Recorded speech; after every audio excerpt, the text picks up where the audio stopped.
Okay. Hello, everyone. I actually have the flu. It's like my fourth day of it. I can't lay on the couch for another day. I feel good enough to get up and move around.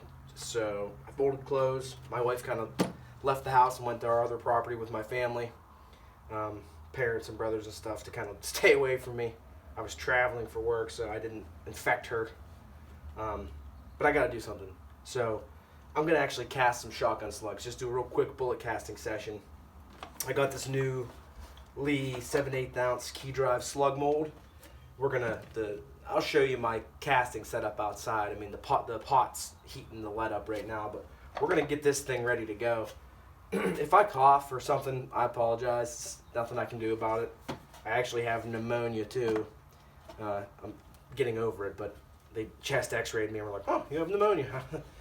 Couldn't believe it, but you know, that's what happens when you're traveling for business and you're in meetings for 3 or 4 days and you can't go get medical attention when you need it.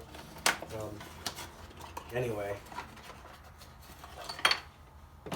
so we are going to take this brand new mold, and when you buy a new mold like this, sometimes there can be burrs. Like, I feel a burr right there on this mold. There can be burrs, and there's oil, cutting oil from when they machined them. Here, let me see if I can get you a close up. It'll focus. Yeah, there. So you can see that key drive plug in there, and then the slug mold goes around it. So when this thing is shut, the lead, you pour the hot lead into the top, that hole right there, and this thing here is the sprue cutter, and you snap it open, it cuts the sprue off the top, and then shake the slug out. But we got to clean up all those surfaces with acetone to get the cutting oil off of them from when they were machined. I know Lee molds are cheaper than other ones, Lyman's or whatever, but I have a lot of Lee molds and I've cast lots of bullets with them, and I've shot lots of Lee bullets, and I like them. So to each their own. When I'm working with acetone, I put rubber gloves on. I've done enough drilling on industrial sites and have found enough acetone under the ground and seen enough government agencies make a big deal about it. I don't feel like I need to be putting it in my mouth later if I forget to wash my hands or something. So we'll just get the paper towel. The workshop is cleaned up, finally, for the most part. At least I can work down, I have my bench, I can work down here. I still end up accumulating crap on it. I just got this new 36-inch Archer chainsaw bar for a chainsaw that's coming. That's gonna be a fun project. My buddy Timmy has a big basswood tree. It's actually the rest of that tree that's sitting behind me. That big cookie I cut out of it, and we're gonna actually mill that whole tree up. It's gonna be a good time. I'm excited. I've wanted to get into chainsaw milling for a while.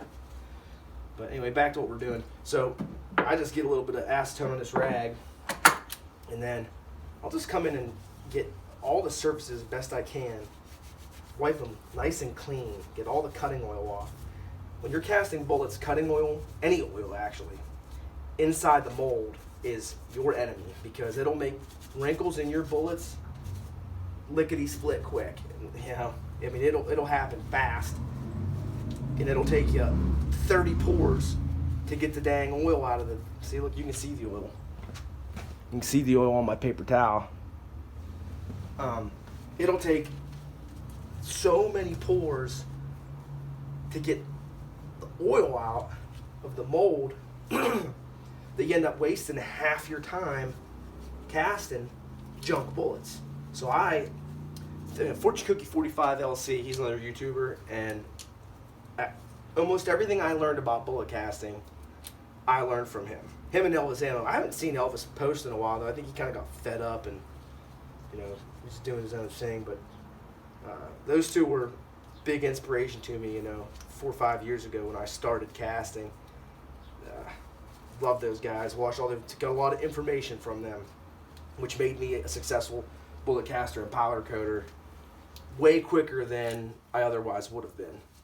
Now, we'll do some more casting later, and all my pistol bullets and all my rifle bullets, I powder coat them. Now, these key drive slugs, I will not powder coat them because they're going to go in a shot cup. We'll actually probably do a reloading video. I mean, probably won't give you like the recipe per se, the load data, which I'm going to use, but we'll at least, I'll show you how I put them together with my Lee load all. But yeah. So I don't powder coat these because they're going to go in a shot cup and they're not going to touch any rifling or anything. I'm going to shoot them through a smooth bore shotgun. These are mainly going to be for just screwing around. I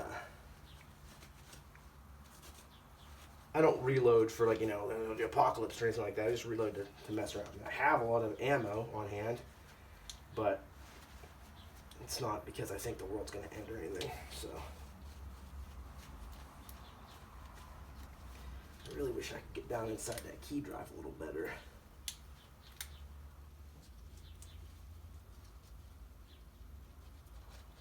Well, I think that's about as good as we can get this thing. Okay, so just cap our acetone up. Put him back in the car. So okay, now this is clean. I'll take you guys outside, and we'll check out the lead pot. And we're just gonna wait for the lead to get melted. And once that's done, then we'll get this baby heated up. I think that's the key to casting, especially casting big lead slugs or big lead bullets. Like I cast for several 45s, and I cast for a 480 Ruger pistol, and those big giant 410 grain lead semi-wad cutters, or round nose flat points. You got to get the mold screaming hot. So the bolts are frosted, which means if I get any frosted slugs, I'll show you. But basically, like the lead, rather than looking nice and shiny like a silver color, it looks frosted like it has a like a frost like you would have outside. Once I get the mold hot enough where it's frosting bullets, then it pours good. Prior to that, I'm getting wrinkles. So I try to get my molds screaming hot. I'd rather wait a couple seconds for the lead to set inside and get a perfect pour than, have a bunch of wrinkly bullets. But anyway, I'm rambling. So I'll take you guys outside.